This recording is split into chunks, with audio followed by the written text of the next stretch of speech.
Tenemos a Alondra Santiago, que está desde México, ¿cierto? Claro que sí, ¿me escuchan bien? ¿Todo bien por allá? Todo bien, Alondra, bienvenida. 10 ¿Cómo puntos. están? Desde México con tremendo frío, porque está que llueve, como hay huracanes, entonces llueve mucho y hace frío. ¿Cómo están ustedes?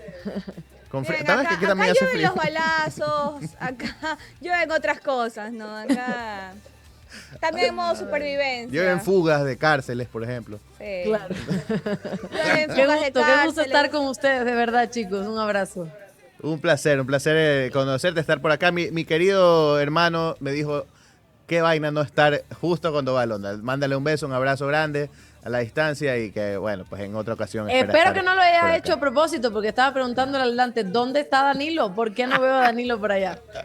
No, le salió un cachuelito. Usted sabe que en estas épocas hay que agarrar lo que venga. Así Todo. es. Bueno, Bueno, pues metámonos en materia. antes de darle Ujú. paso Dele a la nomás. entrevista, estaba comentando un poco que el día viernes tuvimos a Blanca Moncada aquí en el programa, ¿no?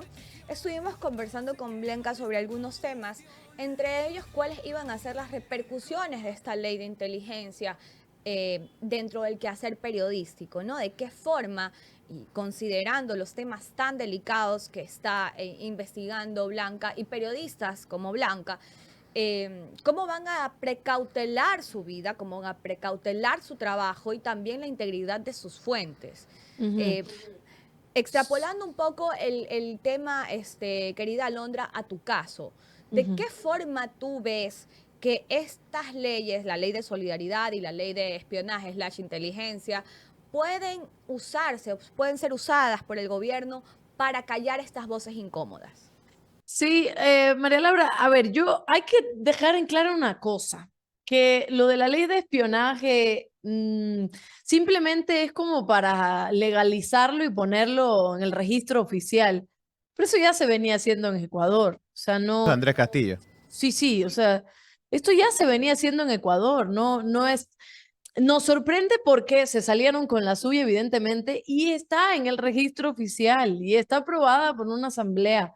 Y es como te están dando carta blanca para que te puedan espiar y todo lo demás. Pero esto ya se hacía. En mi caso, según la información que tenemos nosotros, es que sí, hace rato ya habían tratado de pinchar el teléfono y la persecución y las vigilancias.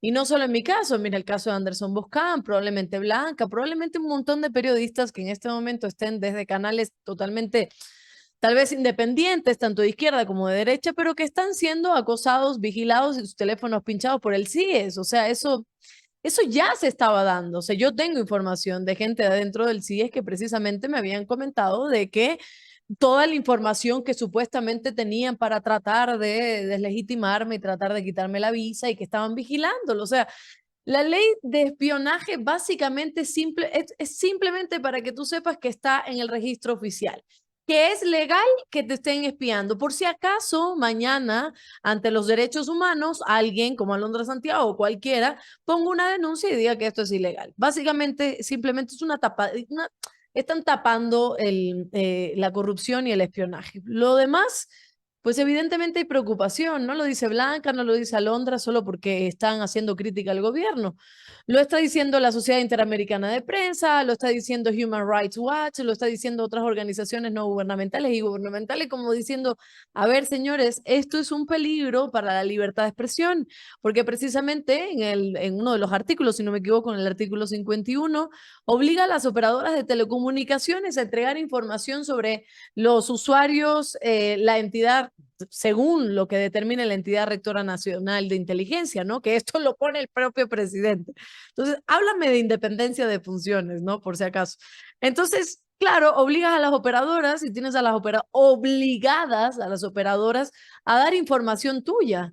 Y claro, lo podemos tomar como, bueno, va a ser información tal vez personal, información laboral, información, ¿cuál? Cualquier información. Los ciudadanos tenemos derecho a tener privacidad. Y Algunos lo eso se va toman a de broma utilizar como que el que también, ¿no? nada debe, nada teme. No, no es el que nada debe, nada teme. Yo no debo absolutamente nada, yo no temo absolutamente nada, pero mis conversaciones son privadas. Como yo converso con ustedes o como yo converso para gestionar una entrevista, es totalmente privado. Entonces, Felipe Vega, y cierro con esto, decía el otro día en mi programa que básicamente esto da un pie para que todas tus conversaciones puedan ser utilizadas por el gobierno y chantajearte después y perseguirte después. Y claro, los periodistas corren muchísimo riesgo porque los periodistas, por ejemplo, cuando Anderson Boscan le decían que hablaban con el narco y no sé qué, eran sus fuentes. Y pues ahora cómo, o sea, van a obligar a una operadora, no sé si Anderson porque está en Canadá, pero a los demás de la posta a dar toda la información cuando ellos están hablando con fuentes que pueden destapar la olla de grillos y de corrupción del gobierno. Pues básicamente es eso, es Daniel Noboa siendo autoritario. Recordemos, y hay que hablar las cosas como son, primero que es un presidente ilegítimo, y segundo que estamos en una dictadura. No, ya no estamos como, bueno, puede ser una dictadura. No, estamos en una dictadura. Solo le falta tomar por el cuello a la Corte Constitucional, que ya más o menos le está como que amarrando un poquito la soga y nada más, o sea, sí estamos ante una dictadura y el ejemplo básico de eso es esto, la ley de espionaje y ley de solidaridad para espiar y para perseguir a los adversarios. Y también agregándole estos abusos desde la asamblea, pues no, porque si estuviéramos hablando de una asamblea en la cual todo se desarrolla de manera democrática, algo de esperanza te queda, pero cuando tú ves que no los dejan hablar, Ujú. que no los dejan participar, que Así les es, hacen campaña mediática, porque también lo que pasa es que las dictaduras ahora son distintas, pues no, no estamos claro. hablando de la época de Pinochet, donde tenía que convertirse en una dictadura militar, ahora estamos hablando de que simplemente con una buena propaganda política en redes sociales, te atacan, te persiguen con hordas de troles, te crean Claro, narrativas, o sea, el ya hoy por gobierno, hoy. el 15% del IVA está para pagar a los troll centers, está para pagar a estos supuestos medios de comunicación que son medios de propaganda nada más, que le hacen la propaganda al gobierno nacional. Y esa es la dictadura, como tú mencionas, ¿no? Las dictaduras modernas se componen de TikTok y de Reels y de campañas publicitarias. Y eso es lo que se está viviendo. En la Asamblea Nacional, ahora ellos tienen el poder. No se trata de ningún karma, ni mucho menos, porque muchos siguen poniendo el correísmo como un ejemplo de cómo es que también tienes que meterte en contra de los que son correístas. No se trata de eso, se trata de que no hay ningún tipo de democracia, se trata de que la Asamblea Nacional, con un hacendado como presidente, está diciendo que son nuevos tiempos y son tiempos maravillosos. No sé de qué tiempos maravillosos habla cuando en la Asamblea acaban de reformar una ley en donde los perjudicados son los jóvenes estudiantes y tienen unas tasas de intereses altísimas y ya ni siquiera garantizan que los garantes de esos propios estudiantes, jóvenes estudiantes, puedan tener tasas de intereses bajas y que se les condone algún tipo de deuda.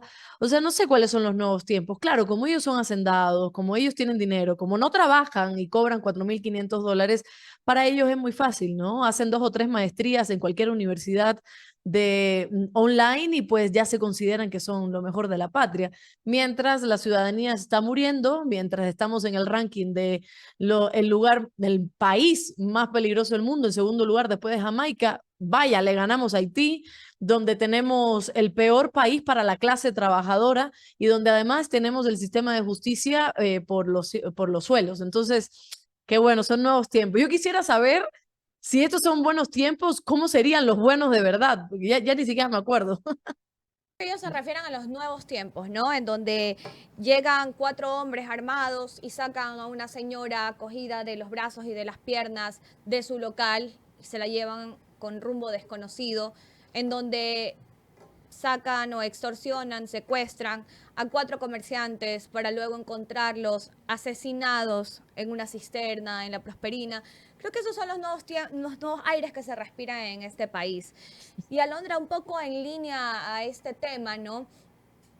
Es muy complicado en este momento en donde la opinión en redes sociales se encuentra tergiversada por cuentas de troles, por estas granjas que básicamente lo que hacen es como mercenarios, ¿no? Acabar o intentar acabar con la honra de las personas. Un poco complicado medir la percepción de ciertos temas.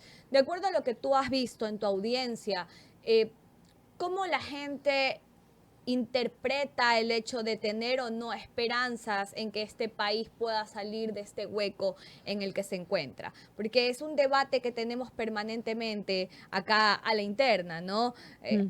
Unos compañeros dicen, no, sí hay esperanza, sí, sí, no, y yo, no, no hay esperanza, todo así, no, que ya llegue el hongo, así. Básicamente estamos en esta polarización de ideas porque cuando tú vives acá o sobrevives acá en Guayaquil especialmente, es muy complicado verle la parte de esperanza al Claro. asunto, ¿no? No, Experiencia a este tema. y es una pregunta bastante interesante. Yo siempre la abordo también en el programa. A veces yo estoy sin ningún tipo de esperanza. Yo vivo en México y yo estoy muy, muy tranquila. De verdad les digo, a pesar del frío, pero no soporto el frío. Cuando vivía en Quito tampoco soportaba el frío. Necesito arder. Entonces, pero estoy tranquila y veo cómo funciona el espacio público. Veo los parques, veo que hay parques para perritos, veo que hay parques para niños, que los niños están en los parques, que yo camino a las 12 de la noche con mi perrita y no pasa nada, que a veces estoy a las 3 de la madrugada en el carro y no pasa absolutamente nada, que todo es seguro, etcétera, etcétera, ¿no? En Ciudad de México, donde estoy viviendo, tal vez en otras zonas habrá conflictos como ustedes sabrán. Y yo a veces, y yo todo el tiempo estoy pensando en Ecuador, porque yo viví 20 años allá y a veces entro al programa y le digo, señores, yo entiendo que ustedes no tienen esperanza porque la esperanza va y viene. La esperanza es como una especie de placebo para uno poder seguir sobreviviendo y ni siquiera viviendo, sobreviviendo en Ecuador. Tú dices lo de Guayaquil. Yo veo las noticias de Guayaquil, hablo con mis amigos y también están de esa forma. ¿Qué es lo que sucede? No sé cómo medir la esperanza en un país donde todos los días tienes una mala noticia. Pero ¿cuál es el problema, María Laura? Y es el siguiente, que estos supuestos medios de comunicación le están vendiendo una realidad que no existe a los ecuatorianos. Entonces, esa mitad que votó por Daniel Noboa piensa que efectivamente está viviendo en Dubái o en Suiza. Saben que no es así. Saben que no pueden salir después de las 8 de la noche. Saben que tienen que tomar otras rutas y diferentes rutas cada vez que van a su casa por miedo a que los secuestren. Saben que si van al banco a depositar plata o a retirar plata, van a tener que llamar a la policía porque tienen miedo. Saben que si van a un hospital no los pueden atender. El otro día una periodista de TC Televisión estaba reclamando de que a su camarógrafo no la habían atendido por 2 días porque el médico no estaba ahí en el IES. Saben perfectamente que la economía está completamente mal y en recesión. Saben que no hay educación, sabe que si no pones a tu hijo o a tu hija en una escuela privada, probablemente no tenga ningún futuro. Y eso sí es que, porque las escuelas privadas son totalmente deficientes, porque tienen además a personas que dirigen escuelas privadas que lo único que están pensando es en la economía, más no en la educación. Sabes que ni siquiera tienes carretera para poder irte de Guayaquil a Quito a pasearte y ver la mitad del mundo. No puedes, porque además tampoco vas a poder pagar un asiento en un avión porque está carita la cosa, a pesar de que el presidente de la Asamblea, ex ministro de Turismo de Lazo y de Novoa, había dicho que todas estas tasas iban a bajar y no es así. Sabe perfectamente ellos y todo el Ecuador saben que no estamos en Suiza, que no estamos en Dubái, que estamos en un país peligroso. Sin embargo, la esperanza se traduce en aspiración y se traduce en mentira y se traduce en autoengaño. ¿Por qué? Por la única razón de que no quieren votar por el correísmo, de que no quieren votar por la izquierda, de que no quieren votar por absolutamente nada que represente a Rafael Correa. Y mientras eso sucede, el país va a seguir igual. Y hay mucha gente, y no lo estoy inventando yo, porque esto sale en todas las noticias, hay mucha gente que dice que prefiere que el país esté así, que prefiere ver el país al nivel de Haití o al nivel de Jamaica, que votar por alguien que les dé solución, que les dé derecho y que les dé libertades. Entonces, la esperanza a veces es un autoengaño. Ahora, mi audiencia, sí, mis migrantes, por ejemplo, la gente que me ve son la mayoría migrantes y están esperanzados de que las cosas cambien porque quieren regresar al país. Hace unos días una me decía, no puedo ir a visitar a mis padres porque tengo miedo de que me roben. Entonces, sí, ellos tienen esperanza de que cambien, pero la verdad es que con 4 años de un gobierno ilegítimo, fraudulento y corrupto, no sé si las cosas puedan cambiar tan rápido y de forma óptima, ¿no? Es bastante complicado. Tú hablabas de la periodista María Fernanda Suaznava, ¿cierto? De BTC. Sí. Finalmente se atendió, se hizo conocido, lo vamos a ver más adelante, también tenemos todo el hilo de ese tweet, pero tenemos que llegar, eso es lo que molesta, ¿no? Tenemos que llegar a ser conocidos, trabajar en un medio para entonces alzar la voz y que me presten atención y me atiendan, porque tengo casos conocidos, amigos que han ido a un dispensario de salud, le dan 3, 4 pastillas para un tratamiento de un mes, allá tú más o menos, y entonces, ¿cómo? Pues, o sea, estamos en un abandono total, y sobre Sí. todo con este asunto del nuevo préstamo, ¿no? Al FMI, y estas condiciones en las Nuevo que... Ecuador. Muchas gracias. Esas condiciones en las que hablaba con nosotros Roberto Ruiz Blum, que hablábamos con él y hablaba de que esas son las condiciones del FMI, que el tema del 15% era una condición del Fondo Monetario, que el tema de no ejecutar el presupuesto en su totalidad era una condición del Fondo Monetario. Entonces no estamos hablando de que no quieren o que es ineptitud o que no hay plata. Estamos hablando de que no, de que ese es el plan. Y entonces Sí, suena claro. como, si ese es el plan, es un plan macabro. Y que la gente no termine Pero de abrir los Ale, ojos. A mí todavía me sorprende, la verdad. es que no es un plan macabro, es un plan que ya está delimitado desde hace mucho tiempo, es el plan neoliberal. Mientras el FMI te preste plata, ¿qué es lo que tienen que hacer los gobiernos neoliberales de ultraderechas y fascistas como el que tenemos nosotros? Es básicamente rendirle pleitesía al FMI y ¿qué es lo que hace? Quitarle la inversión pública. Entonces, olvídate, es el Estado obeso. Entonces tienes que enflaquecer el Estado, pero claro, enflaquecer el Estado es no dar educación, no dar salud, no dar carreteras, no dar es una Todos. lista. Claro, entonces es un plan ya establecido, está en libros, es un plan neoliberal, por supuesto que es macabro, pero es un plan que ya está y el presidente Daniel Noboa lo tenía desde el principio. Entonces, claro, yo también leí este hilo de la periodista y después leía cómo agradecía a este señor, no me acuerdo cómo es el del IES, cómo se llama el del IES. Bueno, ese mismo. Dale. ¿Cómo se llama? Edgar Lamadas. Lama, siempre me confundo. Pero bueno, Edgar, felicidades, muchísimas gracias Edgar Lama por su atención, se lo agradecí en privado y también en público. Y es como, no te voy a comprar tampoco esas cosas porque no tienes por qué agradecerle a un funcionario por darte lo que le corresponde a todos los ciudadanos, porque no tienes por qué agradecer que tú evidentemente hayas tenido una influencia porque trabajas en un medio de comunicación y ojo del gobierno, porque este es de televisión, y que ni siquiera trabajando en el medio de comunicación del gobierno atiendan a tu camarógrafo, porque es el camarógrafo, pero mañana es la mamá, el papá, el tío, el niño, que no están siendo atendidos y hay filas afuera de los hospitales porque no están siendo atendidos. Entonces, no hay que agradecer nada.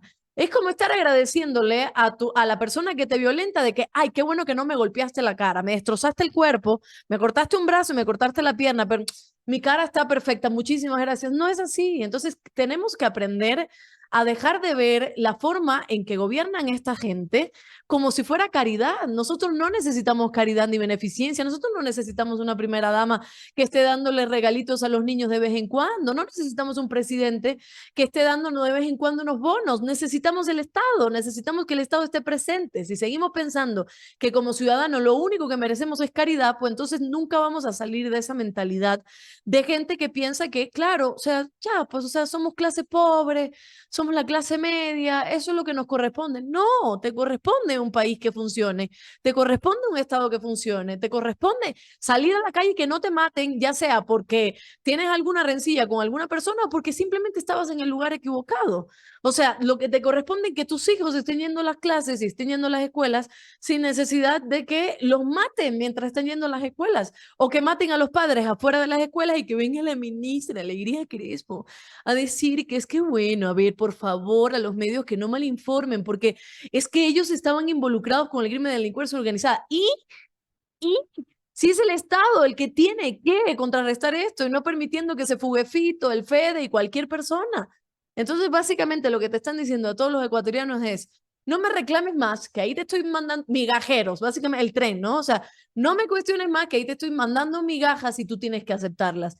Y en eso nos están convirtiendo, en migajeros sin aceptar cualquier sobra de la oligarquía. Me pasó, no, en casa tuvimos un asunto con mi papá y nos tocó llevarlo a un hospital público. Si no fuera porque lo conocen a Danilo y lo sacan, no hay atención, no hay cama, no hay chance. ¿No? Entonces, agradecerle obviamente a los médicos que hacen su mejor esfuerzo con lo que tienen, con los recursos que medio tienen, pero si no hubiera sido porque lo vieron, lo reconocieron a mi hermano, ahí quedaba. Entonces, esas son las cosas y yo te estoy hablando que bueno, pues nosotros no somos no vivimos en sectores populares, pues. Pero y el que vive en sectores populares y el que no tiene una cara conocida en su familia, a ese Sí. nivel tenemos que estar llegando y no conformarnos con las migajas. Y eso es lo que tú dices, tiene mucho sentido y es parte de lo que queremos todo el tiempo, hacerle llegar a la gente en su casa, que se indigne, porque parece que se han olvidado de indignarse. Claro, Algunos, ¿no? totalmente. No todos, o muchos de aquí estamos indignados. Menos Así mal. mismo es. A ver, entonces, otra cosa que es importante para conversar. Ayer te mencionaron por ahí y a mí no me gusta hablar de este tipo porque, ya, pero toca, porque la gente en el chat pregunta. Dice, pregúntenle a Londra sobre el tema, porque dijo, utilizó palabras peyorativas, como que queriendo ser peyorativo, al decir esta cubanita. Nunca se atrevió a ¿Quién? nombrarte. Este sujeto, el sujeto del que hablamos el otro Ay, no, día. otra vez. Qué Hay que preguntar y dicen, no, que estos son así, tienen un chat donde les dicen cómo atacar a cierta persona. O sea, ya él se armó una novela y una película que dice que él es el objetivo a perseguir por todos estos pseudo periodistas de izquierda. Siento que hablar de ese señor es desperdiciar saliva. No, por supuesto que sí, pero el público La quiere verdad. escuchar qué tiene que decir Alondra al respecto. Hashtag soy Alondra. Eh, sí lo escuché ayer. Ayer justo una amiga me dice, ve, este está hablando de ti en Los Outsiders. Me sorprendió que Los Outsiders lo tuvieran ahí al Sergio Peña y al final catalogaran la entrevista como de altura. Pero más allá de eso, mira, Sergio tiene un grave problema. Y a mí, hoy yo pensaba y sí me da mucha pena. Y no te estoy hablando ni con sarcasmo ni con nada. Me da mucha pena y me da mucha lástima. Así como se tiene lástima de una persona que no tiene estabilidad mental y que está muy mal de la cabeza, me encantaría que él, con el dinero que cobra en la Asamblea, gracias a la Revolución Ciudadana, pueda pagar un psicólogo, porque sí creo que tiene muchos problemas, no solo de narcisismo, de un ego desmedido, y además, yo pensé que era más joven, tiene como 40 años y ya, un adulto en ese sentido, con esas características, es problemático. De verdad me da mucha pena. Pero yo creo que él está equivocado, o sea, simplemente es una persona oportunista, miserable en el sentido de que eso, o sea, es una persona que a través de su miseria interna y mental está tratando de poder lucirse y de poder resaltar. ¿Por qué lo digo? Porque en este momento ni los periodistas de izquierda, que no es un insulto, yo soy periodista de izquierda y me encanta que me digan así, ni los periodistas de izquierda, ni los de derecha, ni los correístas, ni los novoístas pueden soportar a Sergio Peña. Nadie lo quiere. Si todavía tiene algunos seguidores en TikTok es probablemente porque la gente no le sale en su algoritmo y no sabe que tiene que dejar de seguirlo.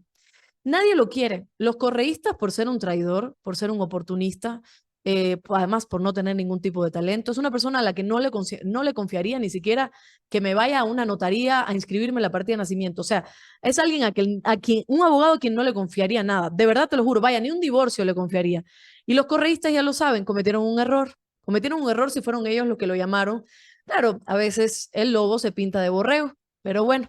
Y los novoístas tampoco lo quieren porque los novoístas no les gustan que correístas estén dentro del gobierno. Mira todos estos influencers diciendo cómo es posible que Marcela Holguín, la Mónica Salazar, el no sé qué, sáquenlos de ahí, que no puede ser. A los novoístas no les gustan los correístas porque son anticorreístas.